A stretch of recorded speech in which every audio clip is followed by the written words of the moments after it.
I've got to say, beautiful harp music puts me in the Christmas spirit. I'd like to welcome you all. Welcome and thank you for spending a part of your evening with me during a very busy December. I have had so much fun putting this together. We have an exciting 30 minutes or so where our team will be sharing all kinds of insider information. Please note that you have all been muted, so the chat box, usually at the upper right-hand corner, is the best way for you to ask questions, which I will answer at the end of the presentation. For those interested, we could meet up virtually at the end of the presentation. Sound good? Let's begin. KMI has sourced out a young man who has educated himself in the practice of mixology, and gosh, does he keep up with the trends. Because this is a festive evening we are sharing, Adam Jansen will be giving a brief demonstration on the making of our drink of choice tonight. Take it away, Adam. Hello. So tonight we're going to be making the quarantine quencher. It's a nice, refreshing beverage after a long day indoors or a long year indoors. You'll want to cozy up next to the fire and enjoy one of these. It's one of my favorite drinks around the holiday season. So it's pretty simple. It's a pretty simple recipe. We have about 5 ingredients here. You'll want to start with your favorite glass and a glass of ice. Fill it to the brim with ice. You always want it nice and cold. Choose a great vodka, your favorite vodka. I like Grey Goose personally, but a good vodka. So choose your good vodka. Then you'll also want some cranberry juice. So this is liquid organic. It's some nice, good, tart cranberry juice. You won't need very much of it, so don't worry about getting too much. Ginger beer is our next ingredient. That'll be kind of the majority of the drink. It'll cut through the vodka and cut through the cranberry juice, so make sure you get a good supply of that. And then to top the drink, really give it its festive flavor, are cranberries, as well as a rosemary sprig. So again, just 5 ingredients, pretty simple, pretty straightforward. We'll start with our glass of ice, and first we'll take our vodka, and we'll measure out just 1.5 ounces. If you're doing 1 serving, 1.5 ounces, just about 1 shot. You probably all know what 1 shot looks like. So we'll take a shot of that, and we'll pour it in. Okay, we can use the same canister then for our cranberry juice. It doesn't call for that much cranberry juice. Add as much or as little as you like. It only calls for about 1/2 ounce, so just a little bit less than the shot that we just poured. So we'll measure it just for fun. Pour that in. After that, then it calls for about 4 ounces of ginger beer. So a little bit more ginger beer. I like to eyeball it. Obviously, if you add more, it's going to be a little bit more watered down. If you add less, it's going to be a little stronger. So we'll just eyeball that, make it look nice and good. And then lastly, for the most, kind of the strongest flavor and the most festive part of the drink is fresh cranberries. You can forage through your backyard for fresh cranberries, or you can buy them at the store, as well as a rosemary sprig. So you toss that in, and then a little bit of a stir to get all the ingredients mixed together. And there you go. There's your quarantine quencher, a nice dish, or not a nice dish, but a nice drink to enjoy in front of the fire.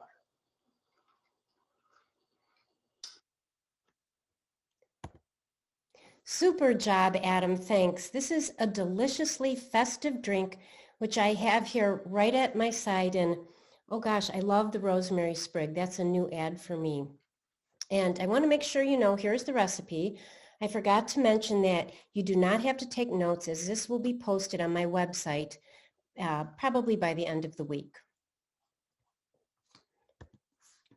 I absolutely love the Christmas markets in Europe. For centuries, Christmas markets brought cheer to weary villagers and added a touch of light and color to the long winter nights. The story begins in the late Middle Ages, also referred to as the Dark Ages.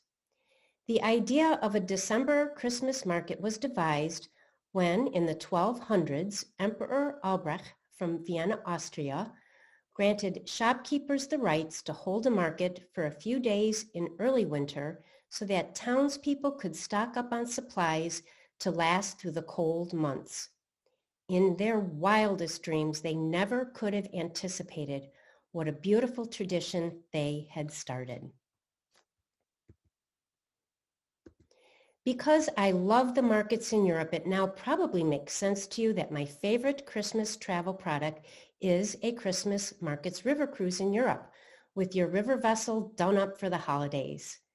The Christmas markets are the place where various ethnic groups from around Europe come together to share their diverse Christmas traditions.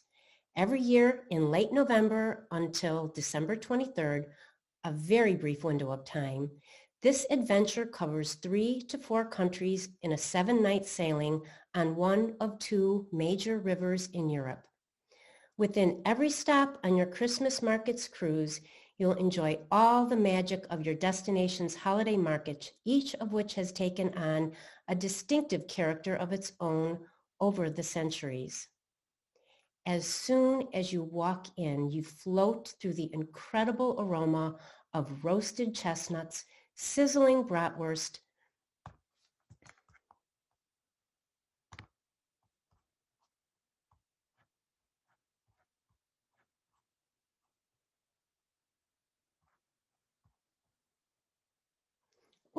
gingerbread, and spiced wine, which is served in collectible mugs unique to each market.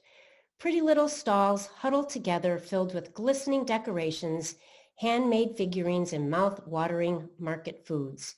You will also be able to purchase scarves, hats, and gloves handcrafted by locals. Be sure to make a list. I brought back thoughtful gifts to those on my list, and the uniqueness of the treasures from the Christmas markets in Europe delighted everyone. Come nightfall, you will head over to the markets to eat, drink, and peruse the stalls. The markets take on a distinctive ambiance at night. Walking tours will be offered where you can experience a demonstration from local woodcrafter, ornament makers, or a baker passing down a delicious gingerbread recipe from the generations before. In some of the stalls, you'll actually observe crafters making their product. The people watching alone was an intriguing pastime, with the languages being spoken from all over the world. If you are a heavy-duty shopper, you are at this point thinking, how can I wrap my head around this? Never fear, your river cruise line will help you understand what items are best to look for at each market. And as I said, make a list. And here is your home for 7 nights. River cruise vessels hold 130 passengers or so. River cruising is a popular activity, particularly in April through October. And one of the best things about a river cruise is the marvelous scenery you can see from the top deck, and my little cursor is here showing you that it spans the whole width of the riverboat or the observation lounge. And you have 4 windows here, and on each side, and on the front you have panoramic windows. So as you can see, it's just ripe for beauty. And I'll never forget watching the beautiful snowfall as I sat comfortably in the main lounge as the river vessel gracefully moved along the Danube. Note the swimming pool, which could be used in May through September, and the outdoor areas, which can also be used at the markets, naturally depending on the weather. Along with unlimited complimentary beverages, you'll enjoy special onboard holiday touches like a tree trimming party, caroling, local onboard musical performances from the various regions, cooking demonstrations, and a traditional European Christmas dinner with all the fixings. What I also look forward to were the daily Christmas market lectures. Now, what ages would this adventure appeal to? Short story, I had a client in her 70s who was really looking for an out-of-the-box experience, and I asked her if she wanted to travel with me to the markets. She was thrilled, and needless to say, we had a marvelous time. There were couples of all ages, a few lady groups, families. I wouldn't say I saw any children under the age of 7. However, it does depend on the child. There is a river cruise line which has had success with all family river cruises, introducing younger children to Europe. But in the end, I would say it's all about your spirit and interest. So I'm going to take a short break from the Christmas markets because all this talk of festive market food has made me hungry, which happens to me frequently. I am fortunate to have an excellent friend and client, Marie Marino, who makes me laugh whenever I am with her. And my gosh, don't we all need a friend like that? In this video, she is making a healthy, delicious, and easy recipe, particularly for this season, which, however, I'm told, can be used at any time. The one and only Marie. So now it's time for an appetizer. And I think that everyone has some COVID pounds, at least I do. So what I really liked about this appetizer is, a lot of times things are really heavy during the holidays and, just heavy, ooey gooey, cheesy. So I thought, something that had freshness to it would be really nice. And that was still festive. Okay. So this is prosciutto wrapped pears. So our ingredients are going to be 2 pears, and then they're going to get sliced into either, like 1-inch wedges. So it's going to come out to either 6 or 8 per pear. And then we have prosciutto. You could either buy it in a package like this, or you could get it like, at a deli. We have Casey's. They're wonderful. But they were a little thicker in the package, so we went with the package. Okay, so I have the arugula here, and arugula is really nice because it has a lot of flavor. So it has like a lemony pepper flavor to it, so it adds a lot of freshness to a dish and a lot of flavor. Okay, the recipe also calls for 4 tablespoons of pomegranate for the actual mixture. And then you want a little bit extra for garnishing.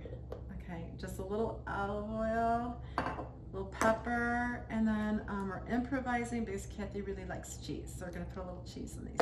Okay, we took a break and we sliced the pears. First you gotta wash and dry them. And I forgot to mention before, we used red pears. But if red pears aren't in season, cantaloupe goes great with this as well. So you can definitely substitute the fruit.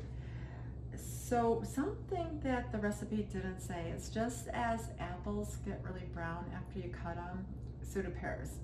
And so I started a little bath for these guys. And so I have some water in here, and we're just going to put some lemon in. And I like to stab the lemon, get my anger out a little bit. No, it actually, the truth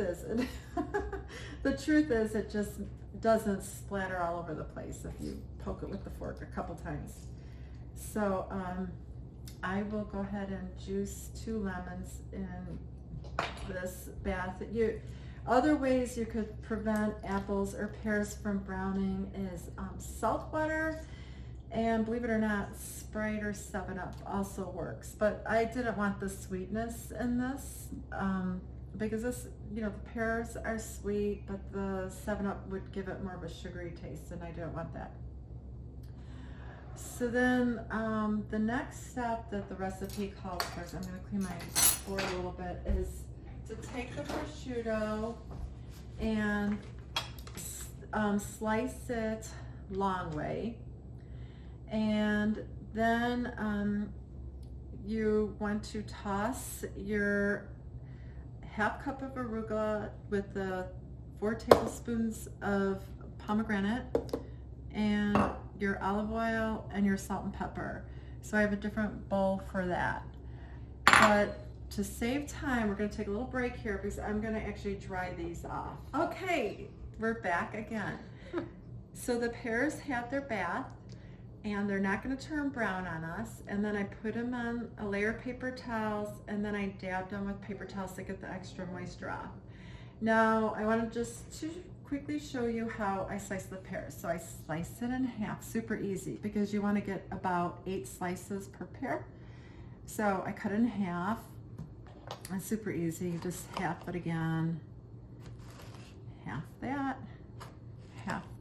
and then no one likes the ugly spots. So then you search for anything ugly and you cut those off, and then you would cut any of the hardcore out. So that's how we prepared the pears. We're going to dress our arugula. I used a little bit extra just because I didn't want to run out. And because I used a little extra, and for our dressing, instead of using a half teaspoon of olive oil, I used a full teaspoon, and then 4 tablespoons of pomegranate and some pepper. So that's in here. I'm just going to put it in on top of the arugula, and I like to get a rubber spatula out to get it all out. And when my mom made cookies and stuff when we were kids and we thought we'd get to lick the bowl, or cakes, she'd pull out the rubber spatula and we'd all go, oh no. And somehow we didn't get to lick the bowls, but she got everything out of the bowl with the rubber spatula. So these are evil to children. It's a good story. But yeah, brings back good memories.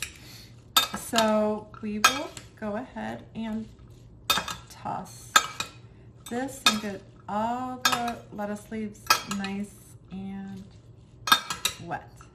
Looks like the pomegranate is falling to the bottom. So when we actually roll these, we'll try and make sure we get a little of everything when we roll it up. Now I cut the prosciutto in half longwise, and make sure you buy some extra, because when I was cutting it, it stuck together. So one got sacrificed and I had to eat it. So it was really good. Okay, so my hands are clean. I just washed them.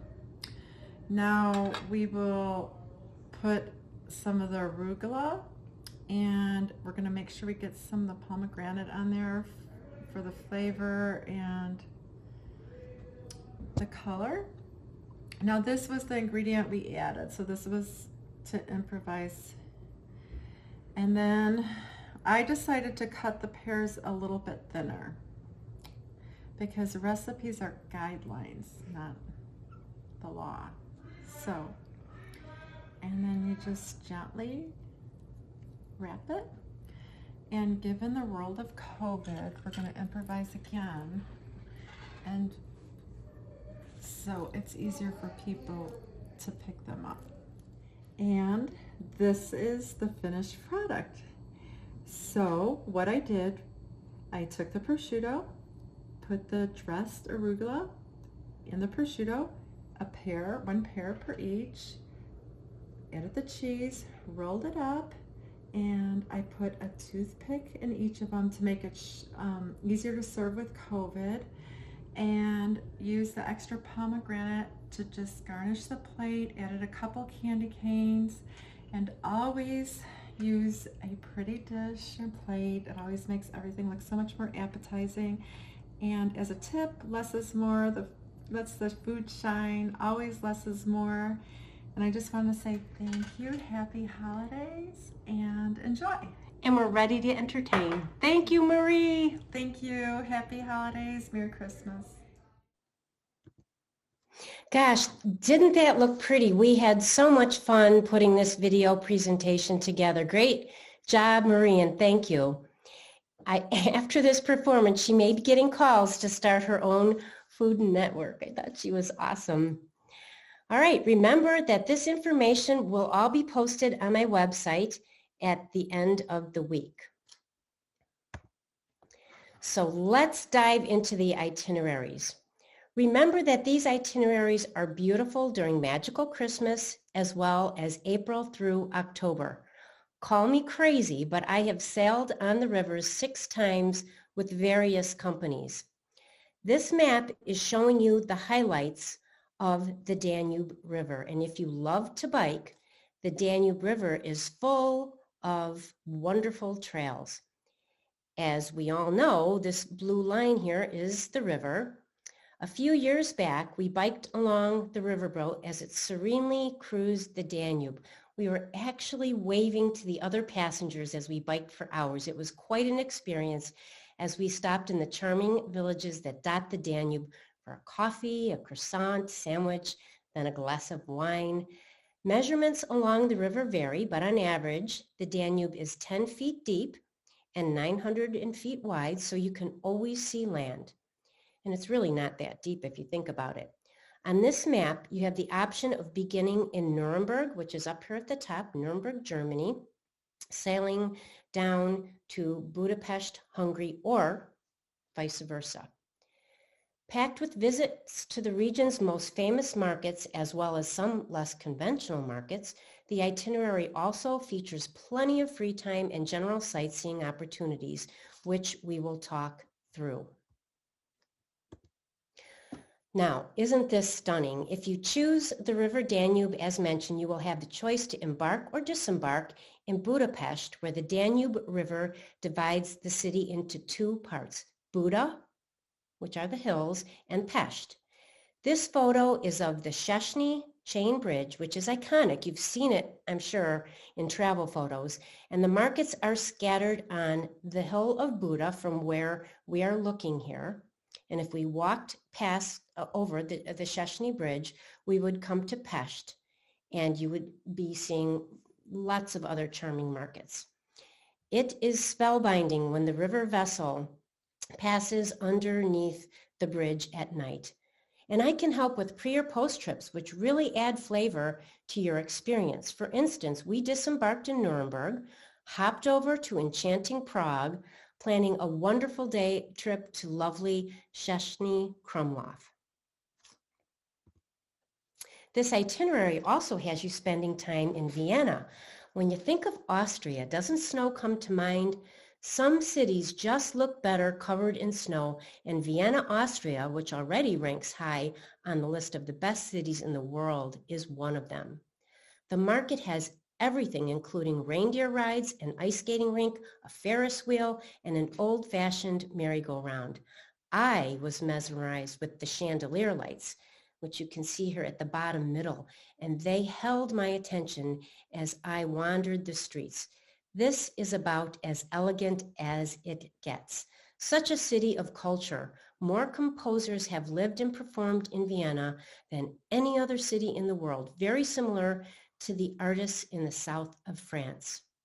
And I want to remind you all that if you have questions, please be sure to put them in your chat box, and I will answer questions at the end. Regensburg. Located on a bend of the Danube River, Regensburg, Germany is a beautifully preserved medieval city. Popular since the 18th century, the Regensburg markets are a favorite to the locals, and because of its authenticity, it was one of my favorites as well. As soon as you walk in, now I want you to close your eyes and think of this. The courtyard is lit with lanterns and candles, and the smell is of pine trees. In fact, the country of Germany voted the Regensburg market their country's top Christmas market, featuring different evening themes throughout. Not only will you have the option of visiting the Christmas markets day or evening, should you want to mix it up, there is much history to see, as you can tell. We can choose the Schönberg Palace, which is at your top left, which is where the main summer residence of the noble Habsburg family. You can also opt for a full day tour of Salzburg, which we all know is the backdrop for The Sound of Music. Would any of you be interested in a tour of the Milk Benedictine Abbey, founded in 1809? This is at the bottom right. You can visit Neuschwanstein Castle on a pre- or post-trip to Bavaria in the middle bottom, or you have the option to sign up for a hands-on tour educating you on the tastes of Bavaria in Regensburg, Germany, and that's at your bottom left. Now, the Rhine River is a second river I would recommend for the markets, and it primarily flows through Germany. No one takes Christmas more seriously than the Germans. I love the embark and disembark ports of Amsterdam, up here at the top, and Basel, Switzerland, which are at the bottom here, which are the gateways to so much European interest. The beauty in December as well as April through October will take your breath away. There are some authentically German stops on this itinerary, including Cologne, I'm pointing them out here, Rudesheim, Heidelberg, and Strasbourg. Cologne is a delightful city along the Rhine with its origins dating back to Roman era, 38 BC to be exact. Are you beginning to get a sense of how much history there is in Europe? The stunning Cologne Cathedral, a 13th century building in the center of Cologne, is a hallmark of the city. If accounts are accurate, it took more than 600 years to complete. It is a must-see during a visit to Cologne. There are 7 markets in total, each having many individual stalls. If you only have time for 1 or 2 markets, Cathedral Market is perhaps the most breathtaking, and Old Market is just around the corner from it. Now, Rudesheim is a cute little town and is located in a wine-making region known for its Riesling wines. I'm going to refer you to the bottom middle photo. Note that Rudesheim is nestled in the Rhine Gorge, and the most scenic portion of the Rhine River is called the Rhine Gorge, and it stretches for about 40 miles, and you just have to imagine what little Rudesheim would be like at the markets. It's a smaller market with only 124 stalls, and it's very quaint. As you can see, it's known for the Christmas Market of Nations, which is unique, and it focuses on international stalls, and it claims to have Europe's largest nativity scene. And I would be remiss if I didn't mention lastly that there are also Christmas markets land tours. Now I obviously love the rivers of Europe, and Christmas markets on the rivers are fabulous. But some people may not like that. They may want to go more inward in Europe. And so if a client came to me and said, gosh, I want to do the markets in Switzerland, well, there are no rivers running through Switzerland. So we do have a private or a group land tour option. Also for Innsbruck, Austria, there are many beautiful markets in the middle of Europe as well. The markets in Europe, a once-in-a-lifetime unforgettable Christmas memory to share, and I hope this has given you an excellent idea of what to expect from this adventure. Now our next presenter, John, is a partner at KMI, and he is going to talk about a recent experience from just last week. Everyone is waiting with bated breath. John, let us in on the secret.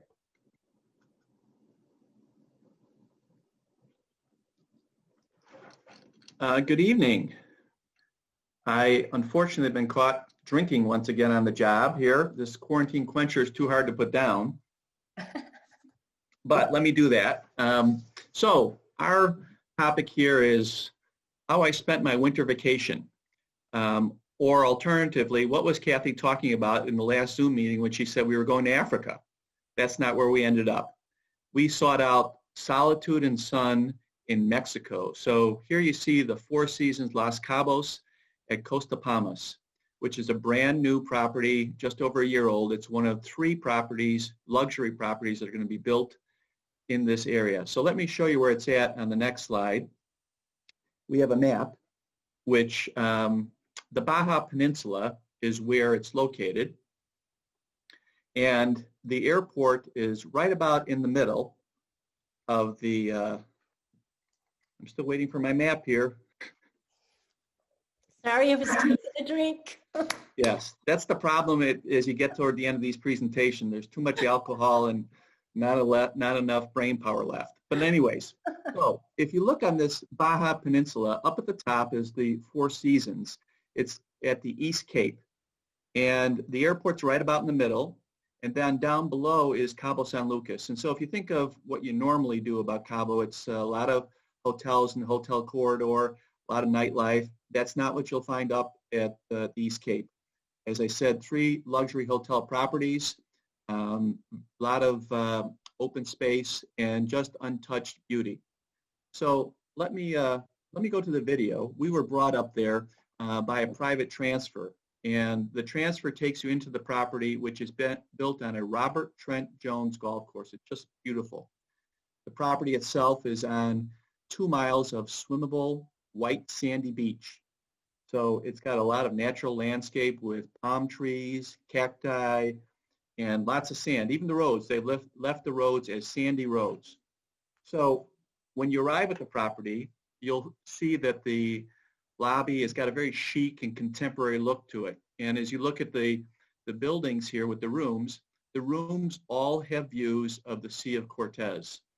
They have floor-to-ceiling windows that open up out onto the balcony and screens as well. So you can even get the ocean breeze in throughout the night from your room. The rooms themselves are spectacular. Even the entry-level rooms are 700 square feet with his and her closets, double sinks, walk-in showers, Bose sound systems, and all the first floor rooms have plunge pools. So plenty of amenities there. But you don't need a pool at your plunge pool level if you're on the second or third floor. As you look around at these photos here, you'll see that there are pools and the ocean all over the place. In fact, what we enjoyed most about the property was the cabanas. So as you see it scrolling around here, there was a place we found that had very secluded cabanas, and we ended up there almost every afternoon. The nice thing is that they're all complimentary, they're first come, first served, and the general manager tells us that they've never been fully taken. So they're a great, great thing to have. In fact, in the afternoon, the cabana servers come around every hour with a different complimentary amenity, either a specialty drink or ice cream or ceviche, appetizer. So really a great way to spend the afternoon, particularly when you have a glass of wine and guacamole looking at the sunset. The property itself has full service spa. It's got a great sports complex, and I call it a sports complex because it's the largest gym that I've ever seen in a hotel property. It also has basketball courts, tennis courts, lap pools, and of course the Robert Trent Jones golf course as you come in. So food. Food was something that I was very interested in when we booked this because right here you're looking at one of the restaurants. It's called Limon. It's an outdoor al fresco restaurant that has a barbecue Mexican flair. So the catch of the day comes in there, meats and veggies. There's a second full-service restaurant here, Casa de Brasa, which is a Mexican restaurant.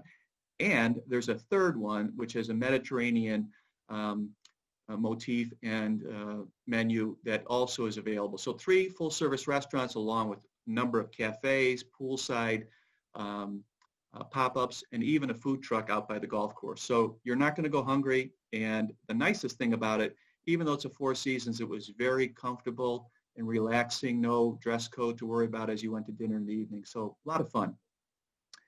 There are a lot of beach activities that are complimentary as well, kayaking, paddleboarding. They had a fat tire bike that Kathy and I wore ourselves out doing in the sand. But the most unique activity was in the pictures that are showing right now. There is a wildlife expert at the hotel that does a hatch and release of baby turtles almost every day. So the turtle nests are right outside the restaurants on the beach.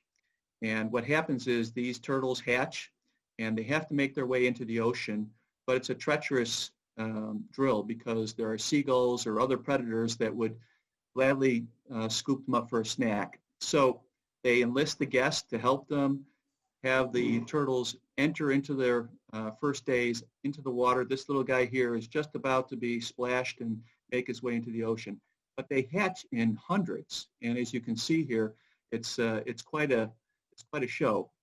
In fact, on the last day that Kathy and I were there, we were walking along the beach, and one of the nests hadn't been guided by the wildlife expert, and so they just started coming out of the sand, and we enlisted a number of people that were walking by, and we did an impromptu catch and release for them there. So it was kind of a fun activity for us.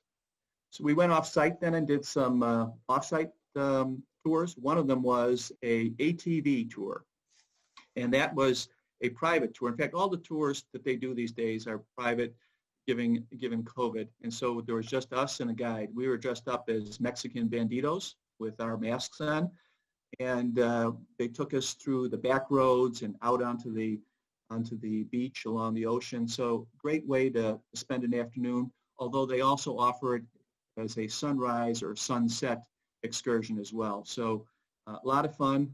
Good thing there's only one driver. It's not like that darn kayaking where you got two drivers directing traffic. So this was a great experience.